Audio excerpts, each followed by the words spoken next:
All right. Hey, guys. How's it going? I am joined here by Kevin, who is running for Georgia's 14th District for the U.S. House of Representatives. How's it going, Kevin? Pretty good. Glad it's Friday and unwinding for the day. hmm So glad to be here as well. So thanks for taking some time. Yeah, no problem. We've talked to quite a few people running in different districts, and yeah, we looked into your district a little bit. It seems like you've got a pretty big uphill battle in terms of this actual general election, because, oh my goodness, this district is pretty red. Yeah, it is. I think a lot of people were kind of surprised that someone did run. hmm A lot of our races, no one's ran, and it's a fairly new district. It was created after the last census, and it is one of the reddest districts in our country. hmm But I'm very much the mindset of you have to run every race like you can win it hmm because you'll never have a chance otherwise. To kind of get a feel for where we're at, how would you characterize your beliefs in terms of political positions? Would you see yourself as a more moderate Democrat, or do you see yourself more far left, kind of like progressive Justice Dems type Democrat? Where do you fall on that spectrum? I've been called a lot of things in my day, and I won't repeat them all because a lot of them are pretty nasty. Sure. And I think that's because I do believe in a lot of different values. Growing up, I was a Republican, so a lot of those values resonate with me. I'm very Second Amendment friendly for a Democrat, but I also believe in ensuring everyone has health care. I believe in single payer health insurance as a way to ensure every American has access to the health care they deserve. hmm One of the things that initially made me consider myself a Republican is great Christian values like taking care of each other and making sure everyone's taken care of.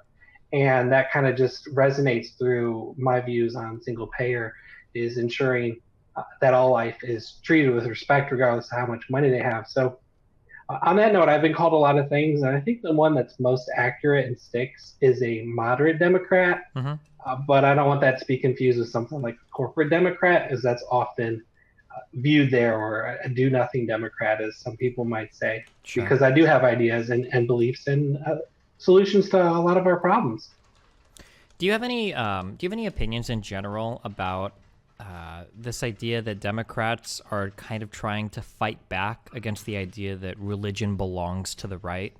I noticed, for instance, like Pete Buttigieg on the campaign trail seemed to try to reiterate several times, like, I think as a Christian man, like, this is something that Christians should believe in, or, like, this would be like a good thing for, religious people to buy into democratic messaging. It seems like I've heard that more this cycle than I have in the past.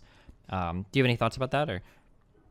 Yeah, I think we have to strike a good balance because we do want to keep religion out of politics, at least in terms of the way we pass laws. But hmm someone's religion speaks a lot of who they are. hmm And I think that's important as well. And I battled myself that balance of, not trying to relay it or go too heavy on the religion, but also show who I am and how that connects with my beliefs. hmm And I think the Democrats could tap into that a lot. I mean, when we look at democratic values, it's very much taking care of each other, no person left behind. And that's what I see is one of the core religious values in things such as Christianity and the teachings of Jesus Christ. hmm When you're trying to do messaging as a Democrat, and I understand in your case you live in a very red district, so it's going to look a lot different for you than like someone in Connecticut or something, right? Um, how do you ever worry that? How do you draw this line between trying to appeal to Republican voters or appeal to people that voted? I think it was like plus 27, for Trump. How do you appeal to these people while still holding on to what you believe is important about being a Democrat, or in terms of like your It, legislative goals? it's all about common sense and reaching across the aisle and finding mutual beneficial agreements. hmm That's what politics is supposed to be like, bipartisanship. I've got nearly 20 years in customer and client management, and that's what that's all about is resolving disagreements and coming to solutions even when our differences may drive us apart. We need to focus on what we have in common and use that as a strength to come together and realize we're more alike than we're different. And we might not agree about every issue or how to address it specifically, but that's a good starting point. Sure. Do you one question that I ask for a lot of people that are running in these like more challenging districts, if you make it into let's say hypothetically, you're running and you've got to make an argument to a pretty red district, are there like what major legislative positions are you willing to compromise a little bit on, and which ones are more like I'm not budging on this? So like for instance, are you like, okay, maybe instead of single payer, maybe we just expand Medicaid a little bit or Medicare a little bit, but I'm not budging on like abortion or something like that. Like I'm always going to be like a pro-choice candidate. Like what are some of kind of your immovable positions, and what are some things that you think that maybe Democrats have to be a little bit more flexible on in really red districts? I think we have to be kind of open-minded, and I think almost setting hard yes or no's kind of sets us up for failure. A good compromise, everyone gets a little bit of what they want, and everyone gets a little bit of not what they wanted. Mm-hmm. And so a great example is I am 100% for single payer health insurance system that has a for-profit healthcare providers behind that. Mm-hmm. But I've seen some proposals where they're the public option. And if it provides healthcare for every single person, that's great. I mean, basically, my two wants on a single payer is everyone's covered. Mm-hmm. That's my number one, regardless of how much money they have. And my number two is to do it cost effectively, because we waste a lot of money with the system we have in place today. And a lot of money will still be wasted with the public option. But if we go with the public option, the support's there, I'm willing to give up on my number two to get my number one. And things I wouldn't compromise, I think it all really comes down to common sense. Mm-hmm. And again, I don't want to like pigeonhole myself into like this I would never say yes or no to, because I'm open-minded, and I think we all should be, and be open to being wrong or being convinced to say yes or no to something we might not have agreed to, because it is for the greater good. Do you think there are any broad policies in the kind of the Democratic legislature that Democrats should be a little bit more flexible on? Like maybe some position where it's like, man, if we just gave up this one thing, maybe it'd be easier to appeal to voters without losing too many Democratic voters? Or I think we're a little, as a party, too gun-ho on gun control. Okay. I feel like a lot of the policies treat the symptom, but not the disease. One of the great examples I like to look towards is banning high-capacity magazines. Yes, the science does show that if someone has a high-capacity magazine, they can hurt and kill more people in a short amount of time. But that's not really the problem. The problem is someone that's mentally unstable has a weapon, and they really shouldn't. So I'd rather we address that problem instead of trying to focus on, well, let's ignore the mental health problem here and try and reduce the amount of bullets getting spent. Sure. Okay. That's always my go-to, actually. It's one of the big issues, especially related to rifles, that I wish Democrats would just leave alone. There's so much political capital that goes into fighting like rifles that account for such a low amount of the overall violence, and it just feels like so much political capital is wasted on an issue that you're so much better spending it on like healthcare or something different like that. Yeah. Okay, sorry. We kind of got into policy stuff because I was curious about distinguishing you from other Democratic runners or things like that. Backing up a little bit, different people feel like they can have different impacts at different levels in the United States. Some people like to run for more local houses. Some people like to run for president. Why do you feel like this district or this office is the most appropriate position for you to run for? Why run for, the national level Congress instead of like a state legislature or a city council position or something? Yeah, I actually looked at it and considered the state when I saw Tom Graves, the current person in this position. I considered it briefly. Mm-hmm. And in our state, the state legislators are part-time. And I'm not looking for a part-time job. I want to be in public service full-time. Mm-hmm. I already have a part-time public service job. I'm a poll worker along with my day job. And so I couldn't, like, financially or in terms of what I want to do for my country, justify going for a part-time state level position. Mm-hmm. So really the federal made sense. And in a lot of ways, I've followed federal politics my life more than the state. I'm originally from Indiana and then moved here to Northwest Georgia about 10 years ago. And so a lot of what I knew statewide kind of became less relevant because I left my home state and came here, and so it was really easy to kind of stay focused on the federal. Gotcha. Um, in terms of like federal level positions, what are like the two or three man? We kind of got into this earlier, but like, what are like your two or three big policy things that you want to see changed in the United States, that you would push hardest for, like if you were a member of Congress? What I've want to change and work for is actually just been exacerbated by the pandemic. Mm-hmm. Even before this took place, my number one is healthcare, because Americans are dying and going bankrupt because of our system that values money over human life, Mm-hmm. American life at that, and that's just wrong. I also want to create an economy that works for everyone, and that's extra important now that we're in a recession, heading down towards a depression and heading down towards a housing crisis, creating record homelessness if additional action is not taken. So those are a big priority for me, and they have been. I spent a lot of my life in poverty and growing up a lot in rural America, so I know what it's like to struggle. And I was blessed and really lucky, and I worked really hard to get myself in a position in the middle class. And I want to make sure every American has that opportunity.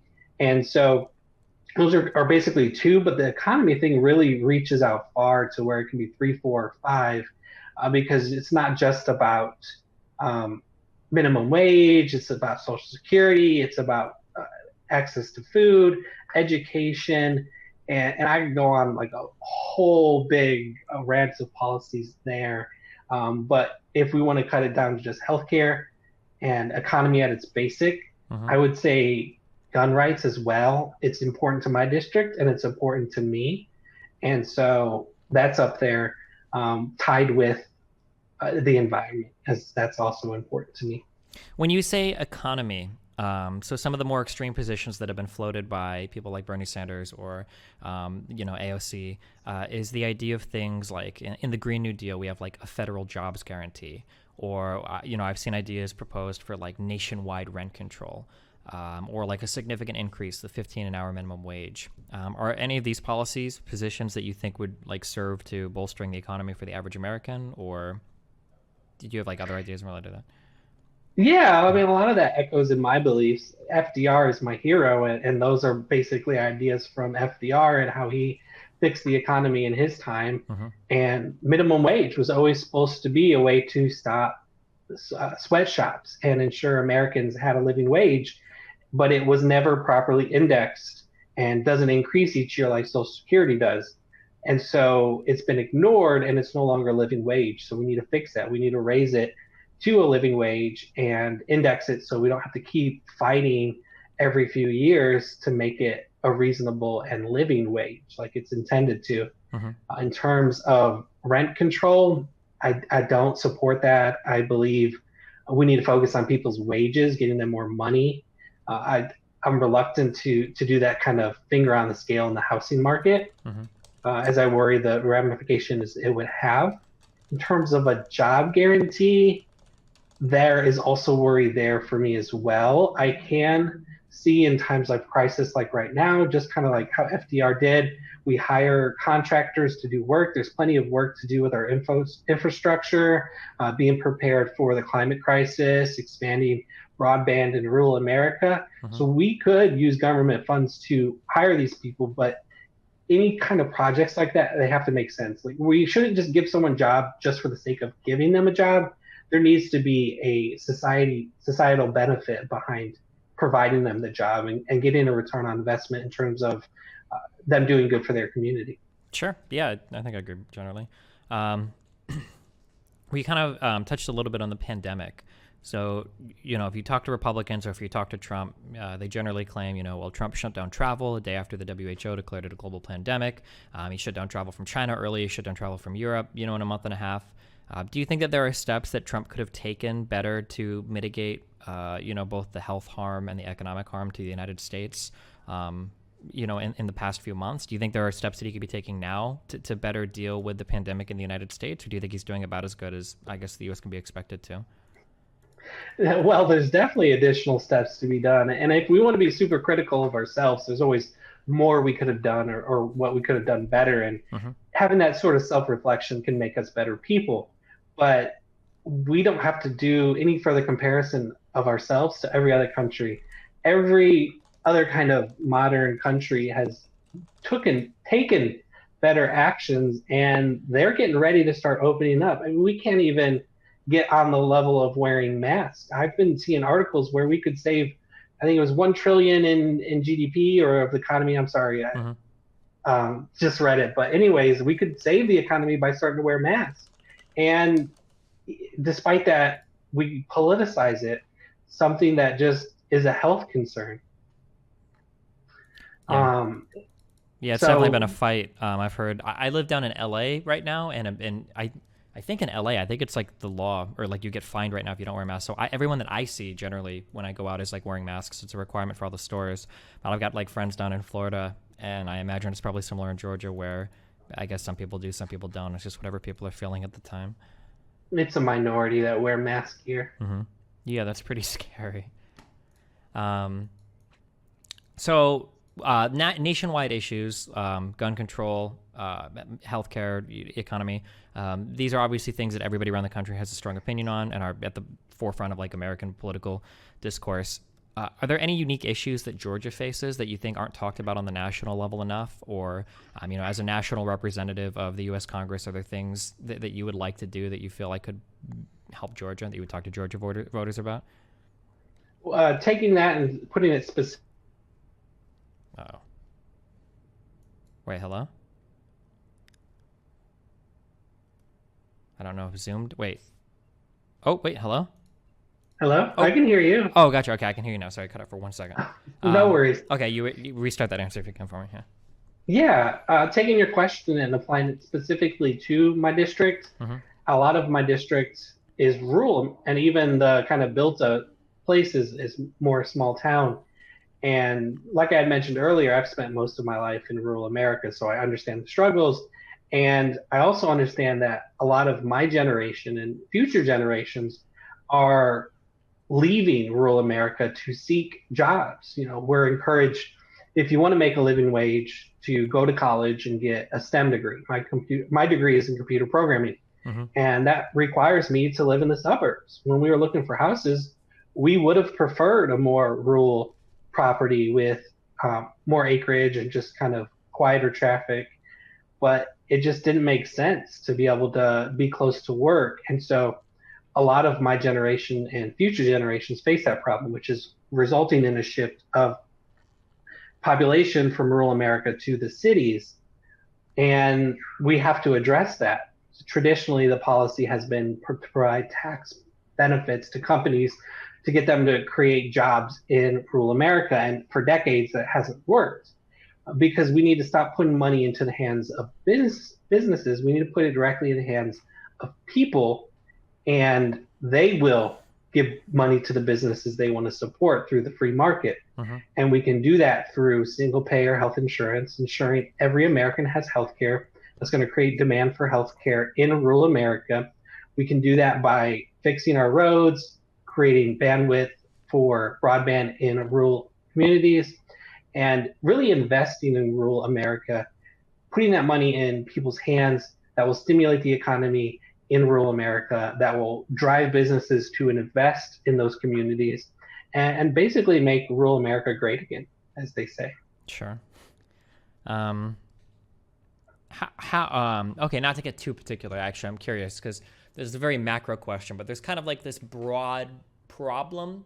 I guess like even in ancient civilization, anytime like a trade city pops up or a trade route pops up, you like everybody wants to live there because that's where all the economic activity is happening. And then we kind of see like on a more in a more modern day sense, like cities and mega cities pop up where you want to be as close to the city as possible. Everybody, I come from Nebraska, is where I used to live. It's where I grew up, and everybody's goal is to go to college and then move to one of the coasts immediately. If you're doing computer stuff, you want to go to San Francisco or maybe LA, or if you want to go to New York, if you want to do stuff, or Miami or any other like huge city, or Austin or Dallas. How do you like incentivize, I guess, jobs, or how do you incentivize people to want to live like in these smaller rural areas, or how do you like prevent like this like talent flight where people go to college and they leave immediately? Do you have like one or two ideas? I'm curious in terms of like how you get people to stay around in these areas. Well, what you referred to is basically people are going where the opportunities are. Hmm. So you have to create opportunities in rural America, and people will want to be there. So if there's no opportunities in rural America, people won't be there, which is why we have to invest in the communities directly. Hmm. We have to do to not repeat policies I've already covered. Another opportunity is federal funding for school lunches, so we ensure every child has food in school. They don't have to worry about how much they make, Hmm. and ensuring that every child's fed at school. Parents have more money that's disposable income. They don't have to pay for school lunches, so they might go out to eat more and stimulate the economy more, and basically ensure that every community is equal in that regard. Or another policy I want is ensuring that we have tuition-free state university, Hmm. so people in rural communities can get a degree, and universities are going to be more likely to be in our rural communities. I have seen plenty of them living in rural America. They don't necessarily have to be in city towns, and so those are great examples of if we make access to education and funding for education, that will also create opportunities to be teachers, opportunities to have disposable income, so small businesses can open up. Hmm. We don't all have to be computer programmers making a lot of money each year, but we all deserve to be comfortable if we work a full-time job and be able to take care of our family. Sure. When it comes to talking about issues I can't really say on the campaign trail, I guess, since nobody can go outside and do anything right now. But I guess, like, in terms of talking to constituents in Georgia, you obviously, we all know that you're like in a very heavy Republican district. How do you slant your message towards these people, or like what are your big hooks for somebody like that? Like, why would they ever vote for you over the incumbent Republican in the district? I think the key is to be true to yourself, but also know your audience. Mm-hmm. You know, tell them show them why they should care about you and what you would do for them. And don't lie to them. I mean, people are so aware of that and they see through it. So if we're genuine to them and talk about the issues that's important to them and show them that you care, or of course myself, show that I care, that will win voters over. Show Mm-hmm. common sense, show that, you know, sorry, avoid divisive rhetoric. Mm-hmm. Come together, reach across aisles. We have so much divide in our politics today that a lot of people just check out, or they want to fight, and just not fighting and just trying to come together is the key. Mm-hmm. Okay. Um, for what has it been like campaigning so far? I guess in like a coronavirus world, this is something that I ask a lot of candidates because it seems like there's a bunch of unique challenges that come up, especially in older districts. I don't know what the average age is of your district, but trying to get older people on board with like more digital forms of advertising and everything. How are you guys surviving in that environment? It's been tricky. I feel like we're starting to get the hang of it, which is good because unfortunately, we are not getting towards the end of this. Mm-hmm. At first, it was kind of like the rug was pulled out from under us. We were doing events, we were going out to see people, and then overnight, suddenly we're not doing events. Suddenly, we're trying to re-strategize where we put our resources and time to. And like you said, a lot of people are not on the social media, for example. A lot of people are, and a lot of people suddenly had more time for social media. But it's also on the flip side is a lot of people don't go to events, or door to door reaches some people but not all. It's learning to be flexible. You have to adapt, and you have to spread a wide net. Things like mailers are still an option. Mm-hmm. Signs, people drive by and see them, so those are still staples of a regular campaign. And TV ads, radio ads are still a thing. So it's really, you just have to shift your energy and be flexible and adapt to the ever-changing world. If you have the opportunity to talk to a local voter in your district, if you're door knocking and you've got like your 2-minute sales pitch, what are the most important things that you talk about, you think, to get somebody like this kind of on your side for the election over, the Republican in office? It's important to let them know what issues are important to me in terms of healthcare and ensuring everyone has an equal opportunity in our economy, and it works for everyone. Mm-hmm. And civility in our government, just making common sense and bipartisanship a thing again. Sure. Okay. Um, trying to think. We got through these pretty quickly in terms of like writing down like the standard questions that I asked. Um, is there anything like unique about your election? So, one thing when people are running for office, you're trying to get like national support, not just supporting your district. Obviously, right? You're on a show like mine, so you're fishing for like national support or people from other districts to support you. Is there what's like your biggest argument, or why should people from without your region rather than from within try to support you or throw any money towards your campaign or whatever if they'd rather throw it towards like a more competitive race, for instance, somebody looking at like a +2 district or something? What do you think is the big draw for? Yeah. Absolutely. I believe that the investments they make is a good investment in terms of stretching the dollar. Mm-hmm. I know a lot of people that invest in different races invest in multiple, but one of the main reasons and why they should do that and spread the love around, so to speak, is because of my likely opponent, Marjorie Taylor Greene. She believes in conspiracy theories and she's very divisive in her rhetoric, and that is the exact opposite of what I want in Congress and in our government. In my day job and all of our day jobs, we can't hate on everyone and talk really bad and refuse to work with them. Otherwise, we're fired.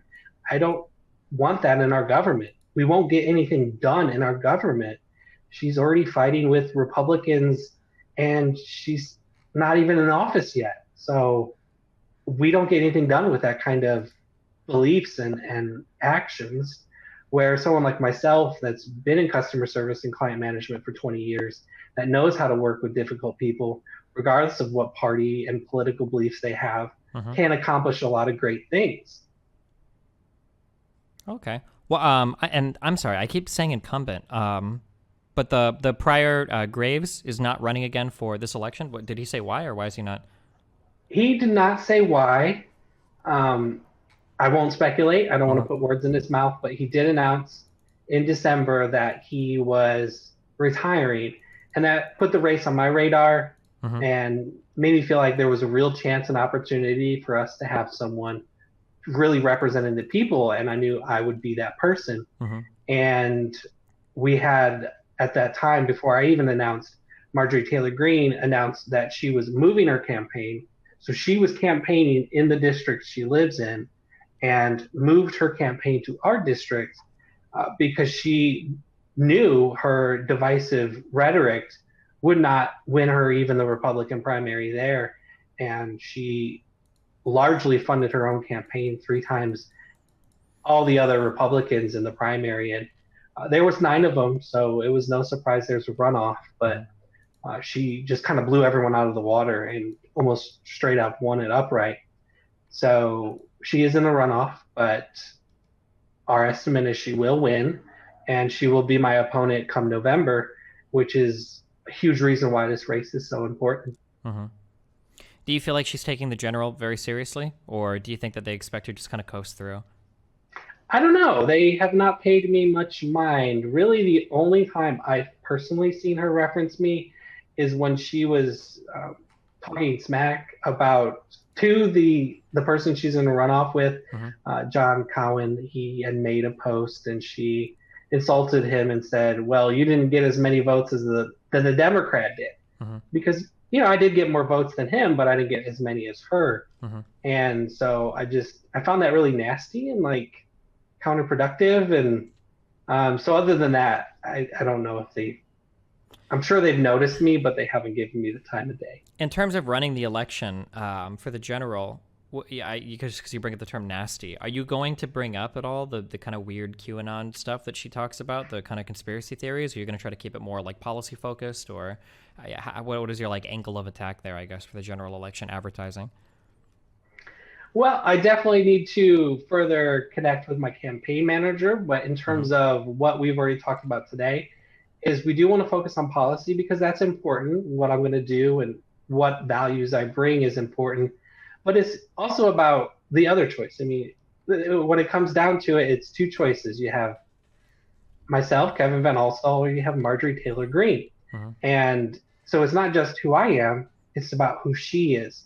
So it is important to highlight who she is from our perspective, and that is someone that believes in conspiracy theories of QAnon, but also someone that wants to be divisive. While we would compare and contrast myself to that in terms of someone that wants to bring people together and work together to actually implement these policy proposals I push. Hmm. She has had no real policy proposals. She's got one liner bullet points, but no actual like way of saying what she would do. Like she says she wants to stop socialism take over healthcare, but she has no policy proposal on what she wants to do with healthcare. Hmm. Okay. Um, Were there any other? Are there any other specific issues you want to talk about, or anything that, like, given the opportunity to bring up any issue, anything you really want to go over? Or? Um, well, we haven't covered the environment much. I'd like to cover that a little bit. Sure. So I have got friends in Miami that feel their like areas could be pretty impacted, especially by like rising sea levels and stuff. That climate change might be a big deal. Yeah. Is there a lot of that in Georgia? Do you guys have issues that you feel are important to you about that? Oh, absolutely. I think it should be important to everyone everywhere. It's a global catastrophe that's already taken way. At this point, it's not about if there will be disaster, it's how much and how much we can mitigate if we take immediate and drastic action. Hmm. We need to ensure that we leave a green earth for future generations. My favorite hobby is gardening, Hmm. and it won't be much of a thing if the global crisis in terms of warming and ice caps melting, for example, rising sea levels continues to be a thing. It's going to create in itself an immigration issue as people move from the coast. You know, Florida is very low compared to how much the sea levels will rise. All those people are going to start coming up our way.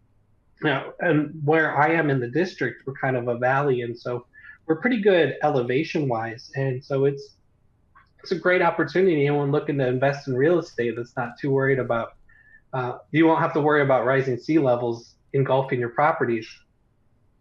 Gotcha. But What are we have to address that. Go ahead. what yeah what I guess like this is obviously a hot button topic for a lot of people in terms of how far we're willing to go to deal with it. What do you think are like some important steps the United States should take towards addressing climate change?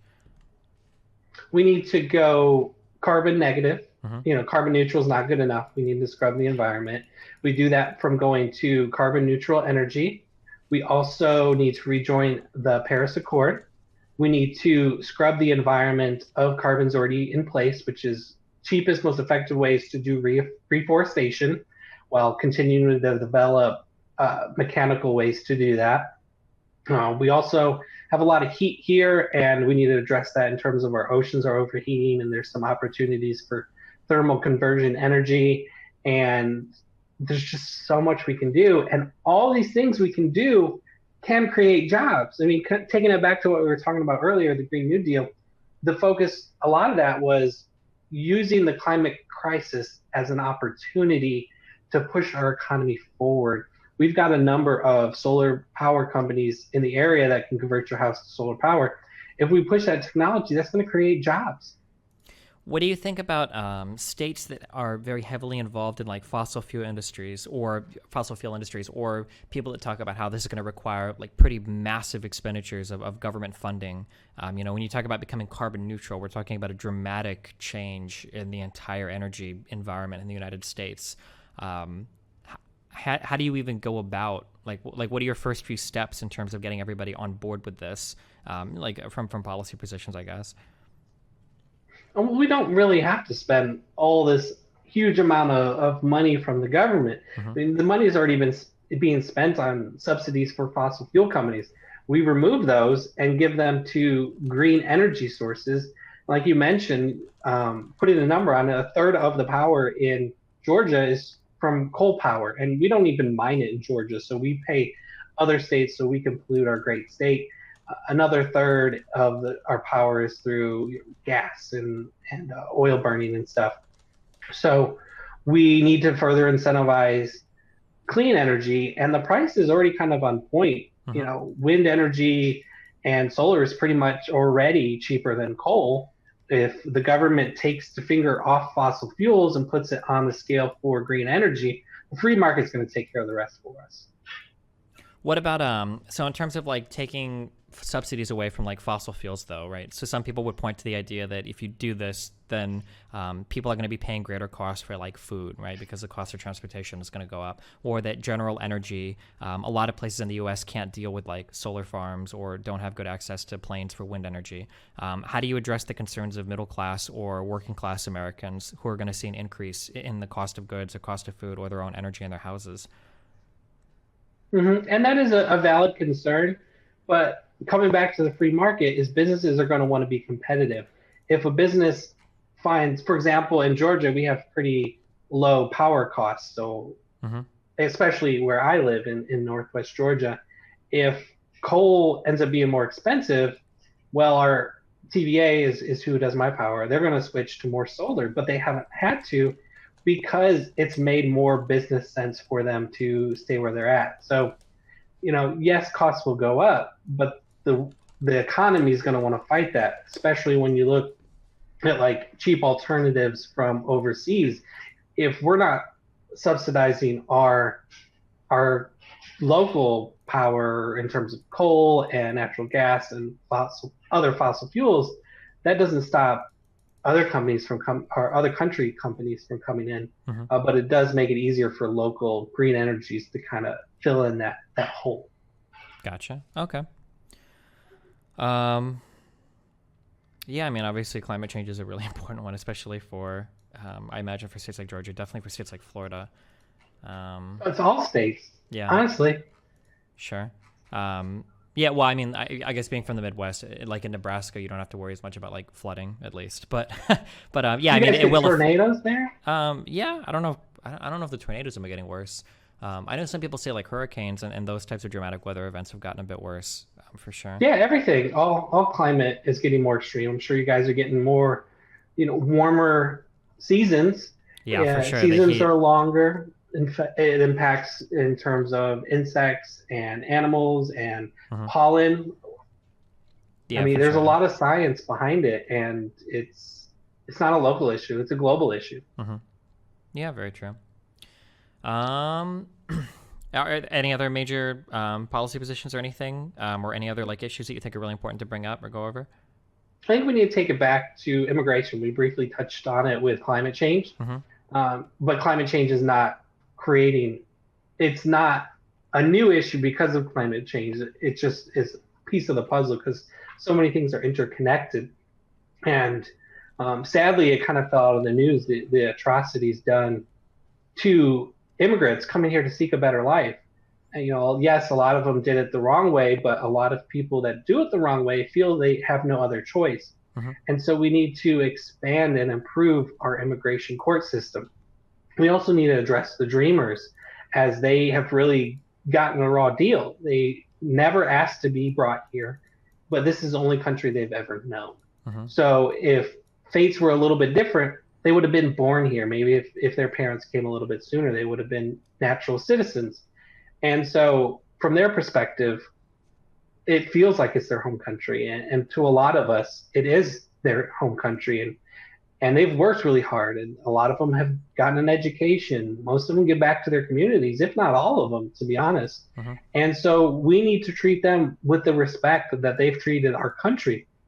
So I want us to go ahead and expand our immigration courts and systems, expand visa programs, increase judges, so we can actually process the backlog.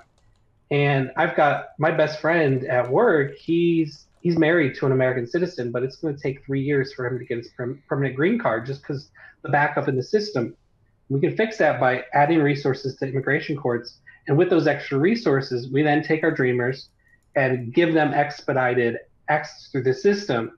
We already have their information. We can get them through the system and they deserve it. Hmm. And then that way we can go through. I know a lot of people want to just give it a blanket slate. If you're a dreamer, automatically get a citizenship. But I think we can process them individually and ensure that they're properly vetted. I believe it's good compromise.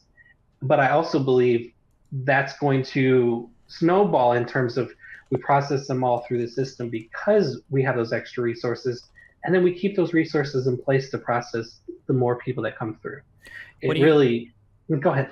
How do you? So Trump, very recently, I think it went through via executive order, banned like a whole bunch of work visa related stuff, and I think there's been additional talk on restricting like inflow of immigrants into the country when our economy starts recovering, because some Americans, I imagine, especially in Georgia, feel like their jobs are threatened, whether it's high skilled laborers worried about H-1B visas coming in, or whether it's low skilled workers, people with only high school education worried about immigrants from Mexico coming in and taking some of those jobs and displacing those jobs. How do you address concerns in heavily Republican areas of people that are worried that this type of foreign work is going to displace, much needed American workers? I could understand, and in normal times, it would be almost a non-issue. Normally, in the economy, businesses have trouble getting skilled labor, which is a problem to cut down those visas. I mean, as you just referenced, our current administration is cutting down the legal avenues for being a lawful immigrant. Mhm. For decades, companies have had trouble getting skilled workers to fill positions due to our lacking education system. So to fill in those gaps, they've looked towards work visas and pulling some great, bright individuals from other countries. And so it's important for businesses for us to have a strong immigration system. And in terms of cutting that back off so we ensure Americans have those jobs, it's not really the right approach. If that was kind of our goal, we should bolster our education system. You know, people in many cases are bringing in immigrants because they can't get Americans to do the job. And there's many different reasons, and education is a big one, especially when it comes to good paying jobs. Gotcha. Okay. I'm guessing that you're probably opposed to Trump trying to like completely rescind DACA and get rid of all of the Dreamers, right? Yep. Yeah. And I'm Yeah. glad to see our Supreme Court is protecting them. Yeah, hopefully for now. Their last ruling, I think, was basically they just had a problem with the process. It didn't seem like they defended DACA in general, so I guess we'll see when it runs through the courts again how they view on that. Although recently Trump hasn't fared very well when it comes to Supreme Court rulings, thankfully. So, do you have any big opinions on like things like packing the court? What do you mean specifically? So the idea of like increasing the number of Supreme Court justices to counteract, what some people feel are like an overrepresentation of conservatives on the court, stuff like that. I think that's just political games, and I don't believe in games like that. Like, if there is a good, legitimate reason to have more Supreme Court justices, okay, let's hear it. Mm-hmm. But to just sit and say, well, we want our team to have more players, let's add to it, that's not the right approach. Sure. Okay. All right, so we've hit immigration, climate change, and healthcare, which I think are the like the pretty big issues in the United States. If you had the opportunity to like pass like one change, like if you could do like one thing for the United States, what do you think would be like the most beneficial thing to the U.S. that could like realistically pass? Fix our broken healthcare system. It is so important to voters. It impacts so much, and it's been a battle for decades, and we can't get it right. And it's all been downhill since we created for-profit health insurance. Mm-hmm. 1974 during Nixon, it was made for profit, and it's all been downhill from there. Gotcha. Have you taken any strong positions recently over all of the riots that have gone on over the George Floyd stuff? I imagine Georgia probably has strong feelings in regards to police and all of that. Yeah, and I've been at a Black Lives Matter protest. It is important. And we need to do real actions in terms of police training reform. Mm-hmm. We need to reconsider our priorities when it comes to government funding. Mm-hmm. We need to support our police officers in ways that don't involve just giving them military equipment. They need assistance from social workers, healthcare workers, family therapists. They cannot be the catch-all, be-all. They answer all these calls, and then we wonder why they have troubles and struggle because they're trained to be a military force, but we call them on things unrelated to anything like that. Do you support things like the hashtag abolish the police or hashtag defund the police, like any of these movements that are kind of working their way through Twitter or some like mainstream, I guess, like media outlets are giving these voices, like a bigger platform? Do you have any strong opinions on any of those like proposed reforms or anything? Those are statements that would never come out of my mouth, but I do completely support rebalancing where our funding is going and reconsidering our priorities in terms of funding. I mean, I am not exaggerating. There are police forces that have tanks and APCs that they can't even drive on the roads because they will destroy the roads. That is a clear indication that our funds are not being properly spent. And a police force with a tank doesn't create a better police force. It doesn't. I mean, it might be cool. I bet it's fun to ride around in a tank as a police officer, but it doesn't help them do their job. Okay. Yeah, I think in terms of, I guess, like questions about Georgia or national politics, I think that's about all I have. Is there anything else you want to go over, or? That is a good question. We've covered a lot of good topics today. Let me check my notes. I don't want to miss anything important. I mean, I know I've got a lot of important issues, and like I said, I've been following politics for a long time. When I was still in high school, I was actually a page for the state Senate and House, and so even before I was old enough to vote, I was interested in politics. Really, kind of before then, because I started my first job at 14. I was working my summers at a local street department. So I was literally a government employee, cleaning up the community and making it a better place to live. And that really instilled in me very early on a belief to give back and serve my community and make it a better place to live. And so I've always kind of lived my life that way, looked for ways to help others, even when I had really just a little bit myself. I would, no matter what I had or didn't have, I would always give of myself.